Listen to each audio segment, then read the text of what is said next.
हाँ जी बच्चों, सत श्री अकाल। Good morning to all of you. I hope you are well.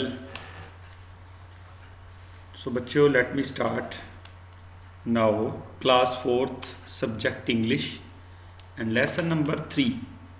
Lesson number 3 of book part on page number 28. We have done on the page number 27 exercise part. Now we are doing the grammar part of this lesson. So this is the 28 number page and part B, learn the following form of verbs. So बच्चों आप 28 number page ते काम कर रहे हैं, चौथी class की English की बुक ते लैसन नंबर 3 है जिसका आप ग्रामर पार्ट कर रहे हैं। सो बच्चों देख रहे हो तुसी इत्थे 3 columns there are first form, second form and third form. First form बच्चों पहली फार्म वर्ब दी VERBS वर्ब्स होंदी है किरिया। सो किसी भी काम नूं करन दा जिहड़ा टाइम है वो 3 हिस्सियां च वंडिया हुंदा है। फर्स्ट फॉर्म, सैकेंड फॉर्म ते थर्ड फॉर्म। इंग्लिश नूं 3 फॉर्म्स कहंदे हन। चौथी फॉर्म भी अजकल मनन लग गए हैं कि ING अगर इन्हां दे नाल कम नाल कमिंग उहनूं V4 मतलब चौथी फॉर्म भी कहंदे हैं। सो फर्स्ट फॉर्म तुसी देख रहे हो come, second came, third one is come.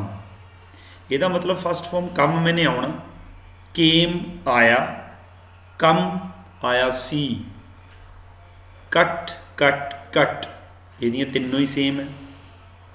Do did done, do मैंने करना, डिड मैंने किया, डन मैंने किया, सी पहला कर चुके हैं। Eat ate eaten, find found found, give gave given, go went gone.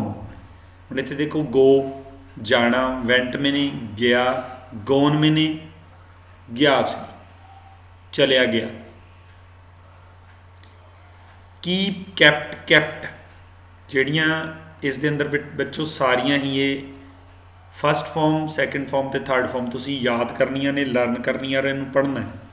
Make made made, pay paid paid, run ran run, say said said, take took taken, write wrote written. Next one is next उन्होंने आपां नूं दित्तियां ने conjugate the following, इन्हां नूं आपां बनाउणा। Cut तुसी पढ़ चुके हो पहले, cut cut cut. Eat ate eaten, do did done, go went gone, give give given, pay paid paid, run ran run, write wrote written, take took taken, make made made. So बच्चों ये sentence making वास्ते use होंदियां ने और tenses दे अंदर इन्हां नूं ज़्यादातर यूज़ किया जाता है। जदों तुसी कोई भी वाक वर्तमान दा भविख दा बनाओगे टेंसिस, उस टाइम इन्हां दी यूजेस बहुत ज़्यादा होंदी है। ठीक है बच्चों, so you have to learn it, तुसी इनू याद करना है। पेज नंबर 28 सी। नैक्सट वन इज देखो underline the pronoun in the sentences. So you have done in third class the part of noun, that's why there are given in the part of pronouns. Noun बच्चों तुसी पढ़िया है, तीसरी class भी होंदा है। Noun किसी वस्तु, स्थान, व्यक्ति के नां नूं नाउन कहा जाता है। ठीक है, सो प्रोनाउन नां दी थां ते वरते जाण वाले शब्दां नूं प्रोनाउन कहा जाता है। पंजाबी च इनू पड़नाम कहते हैं। सो किसी दे नाम की जगह पर कित्थे वरते गए देखते हैं, आप अंडरलाइन करना है। Pronoun in the sentence, sentence दिता ए, he walked to the bus stop. ये अंदर देखो ओ कहते ओ टहल रहा सी कित्थे, बस स्टैंड। तो ओ किहदे लई आया, ही जिहड़ा है इत्थे की है, प्रोनाउन है। आई एम ए स्टूडेंट, इत्थे आई की है, एक प्रोनाउन है। नाम दी थां ते वरत्या गया, इत्थे ही आया, किसी बंदे का नाम नहीं आया। इत्थे आई आया, किसी बंदे का नाम नहीं आया, इस करके आई जिहड़ा वो प्रोनाउन है। The dog hurt itself आया, डॉगी का नाम नहीं आया, इस करके ये भी की है, प्रोनाउन है। You are a wise man, आ देखो वो इत्थे भी आया कि यू ठीक है, you are a wise man, ये वास्ते भी की प्रयोग किया गया, नाम का प्रयोग नहीं किया गया। We took the furniture to his house, so इत्थे भी हुण नाम का प्रयोग या नावां का प्रयोग नहीं किया गया, असी वास्ते भी की लाया गया वी। सो ये सारे प्रोनाउन ने, ही, आई, इटसैल्फ, यू एंड वी, ये यूज़ किए गए हैं इन्हां दे अंदर। नैक्सट पे चलते हैं आप बच्चों, article. Article a and the, there are 3 articles in English, a ते एन। सब तो पहला ए ते एन नूं लाउणा ही सिक्ख्या, तुसीं तीसरी क्लास च भी पढ़ चुके हो।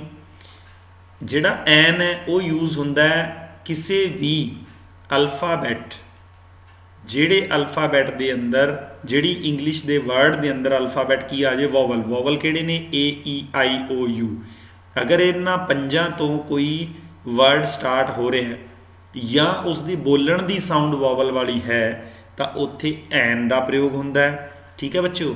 अदरवाइज बाकियां दे नाल ए का प्रयोग हुंदा है, ठीक है।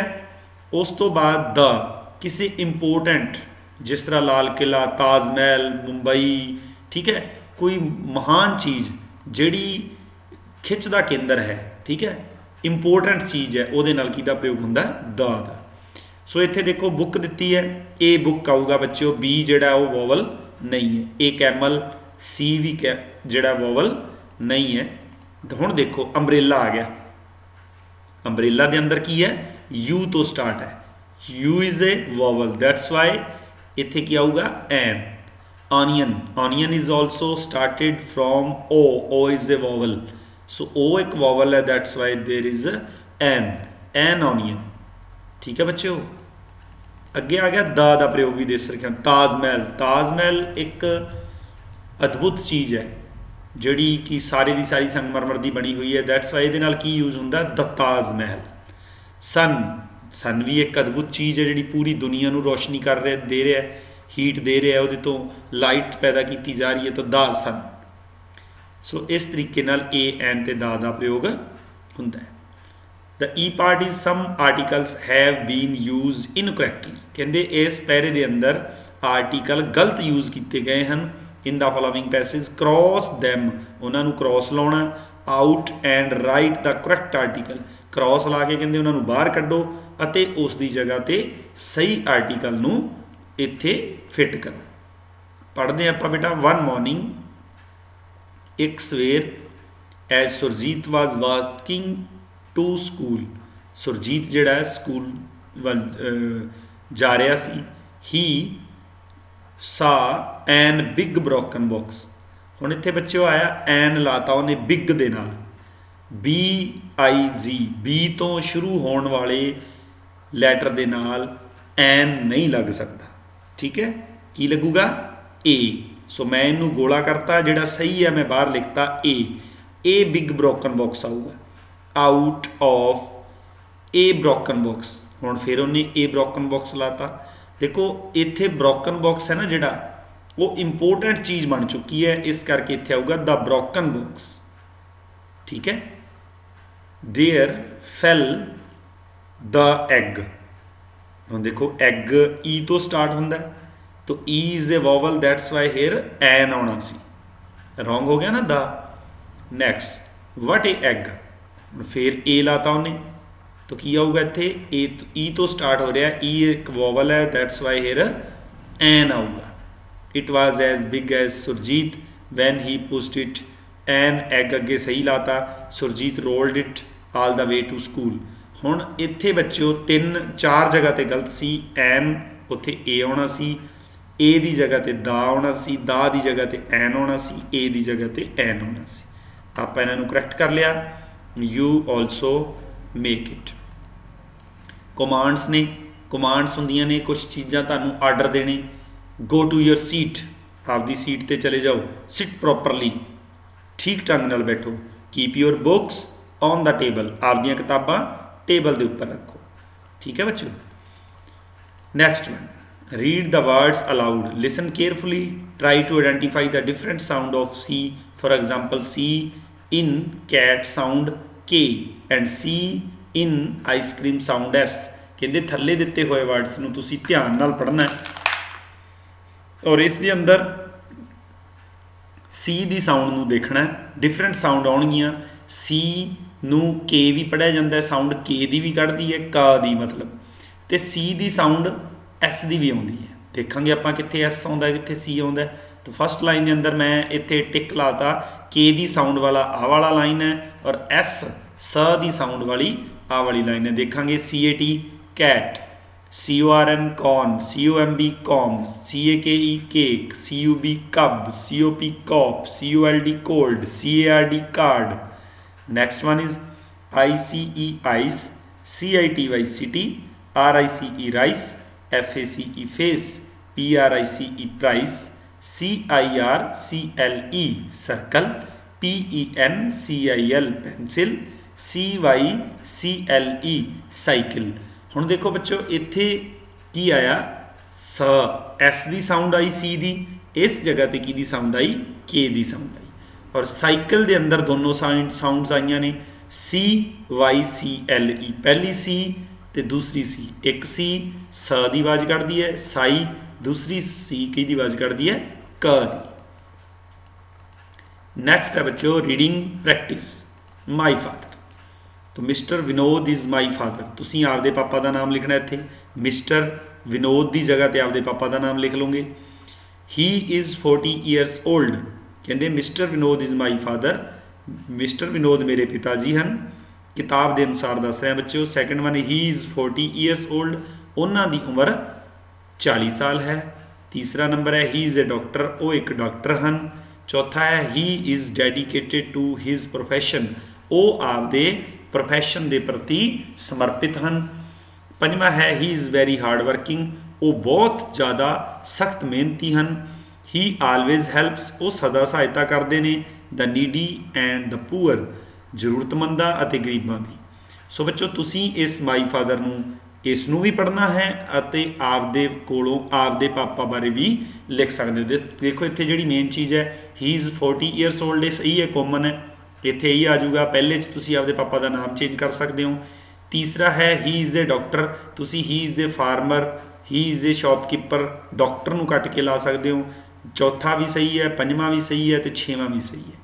सिर्फ तुसी दो ही चेंज कर सकते हो, पहला अते तीसरा, तो तुसी अपने पापा बारे इस दे अंदर लिख सकते हो। Writing desk, right the correct word in the given space, सही वर्ड लिखने ने कितने स्पेस के अंदर, फिल इन द ब्लैंक्स दिता होया है and there are given words also in this column. Helmet, road, mobile phone, go, seat belt. तो first is don't run on the road, don't run आपां नूं नहीं भजना चाहिए, कित्थे ऑन द रोड आऊगा बच्चों। Second मीनस always use dash in car, की use करनी चाहिए है seat belt in car. Third one is stop, रुको, लुक देखो, एंड गो चल पो। ये तीन बत्तियां के संकेत दिते ने बच्चों। स्टॉप की केड़ी कहती है रैड, लुक केड़ी कहती है येलो, एंड गो केड़ी कहती है green. Fifth one is always wear a helmet when riding a bike, सानू हमेशा मोटरसाइकिल चलाउंदे होया हैलमेट पहनना चाहिए है। Sixth one is do not use mobile phone while driving, तो ड्राइविंग के दौरान कभी भी मोबाइल फोन का इस्तेमाल नहीं करना चाहिए। Word pairs, example brother and butter, son and moon, ठीक है बच्चों। सो इस तरीके ने make the correct word pair father and mother. मैं देखो इतों मदर नूं कर रखा salt and pepper, PEPPER pepper हुंदा बच्चों कि नमक अते मिर्च, पेपर ब्लैक साल्ट जिहड़ी मिर्च आउंदी उहनूं भी कहंदे ने साल्ट एंड पेपर, तुसीं लिखना है। Cup and saucer, SAUCER, saucer हुंदा कप दे थल्ले रखी हुई प्लेट। ब्रदर एंड सिस्टर आऊगा बच्चों। पेन एंड पेपर, इत्थे पेपर PAPER है, पेन अते कागज़, और APEPPER पेपर है, पेपर कह सकते हो तुसीं, ठीक है बच्चों। सो इस तरह इन्होंने मिलाना है। Value learned always follow the traffic rules, सानू सदा यातायात के नियमों को अपनाना चाहिए। इत्थे तुसीं आपकी मर्जी नाल draw some road safety signs बना सकते हो, red lights, green light, blue light वाली उस बत्तियां का साइन सिग्नल भी बना सकते हो। ਜ਼ੈਬਰਾ ਕ੍ਰੋਸਿੰਗ ਬਣਾ ਸਕਦੇ ਹੋ, कुछ भी ਜਿਹੜਾ ਸੇਫਟੀ ਵਾਸਤੇ यूज़ ਹੁੰਦਾ है। ठीक है बच्चों, इत्थे दिते गए ने obey traffic rules and signs to prevent road accident. कहते अगर असी अपनावांगे, ओबे पालन करांगे ट्रैफिक रूल्स का ते साइंस का, तो आपां बच सकते हैं किहदे तो, रोड एक्सीडेंट्स तो। Think over it, the very first traffic light were manually operated and gaslit, they were installed in 1868 outside the houses of parliament in UK. कहते कि जिहड़ियां तुसीं देख रहे हो, the very first traffic lights were manually operated and gaslit, इन्हां नूं पहला मैनुअली बंद करन वास्ते, जगण वास्ते एक बंदा हुंदा सी जिहड़ा कि जगाउंदा ते बुझाउंदा सी, भी जिस तरह ग्रीन करती, ठीक है, मैनुअली करदा सी। पर फिर they were installed in 1868 outside the houses of parliament in UK. सब तो पहला 1868 दे विच यूके, इंग्लैंड की पार्लीमेंट हाउस के बाहर इन्हों लाया गया सी। ठीक है बच्चों, सो ये सी अपना लैसन नंबर 3 आपां कंप्लीट कर लिया। नैक्सट आपां लैसन नंबर 4 टीम वर्क वास्ते फिर मिलांगे। So okay, good bye, take care, आपका ध्यान रखना। और एक गल जिहड़ी मैं वार वार कहना हुन्ना कि तुसी इस दिते हुए काम नूं हुण तुहाडे कोले उम्मीद करदा किताबां पहुँच चुकियां होणगीਆਂ, तुसी किताबां दे उपर कर लेना है। ठीक है बच्चों, नहीं तो तुसी आपदी बुक कॉपी दे उपर करना है। थैंक यू, धन्यवाद।